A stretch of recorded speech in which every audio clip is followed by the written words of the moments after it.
Découvrez au cœur de l'immobilier par Century 21, vendre, acheter, louer, gérer.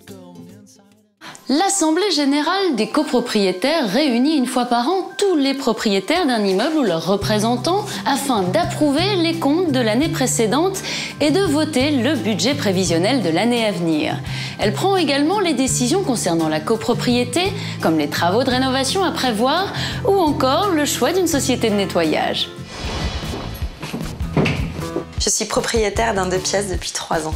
Assister à l'Assemblée générale des copropriétaires, c'était vraiment la corvée, mais j'ai compris mon intérêt de ne pas la rater. Moi, par exemple, j'habite au 6e étage, donc avoir un ascenseur, c'était primordial. Je me suis beaucoup impliquée pour convaincre les autres propriétaires de voter pour ces gros travaux.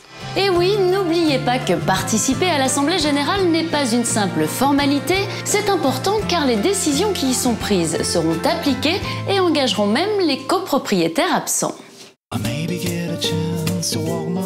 Frédéric Ledouaret, combien y a-t-il d'assemblées générales par an? S'il y a au minimum une assemblée générale par an, il n'y a pas de maximum.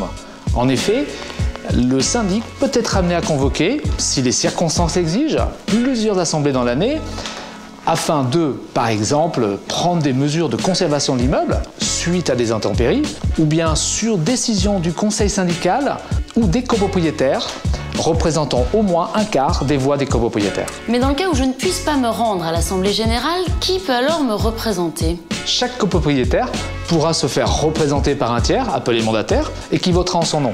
Une seule obligation, donner son pouvoir à une personne majeure qui ne pourra jamais être le syndic ou l'un de ses représentants. Merci. Retrouvez les autres programmes au cœur de l'immobilier sur century21.fr.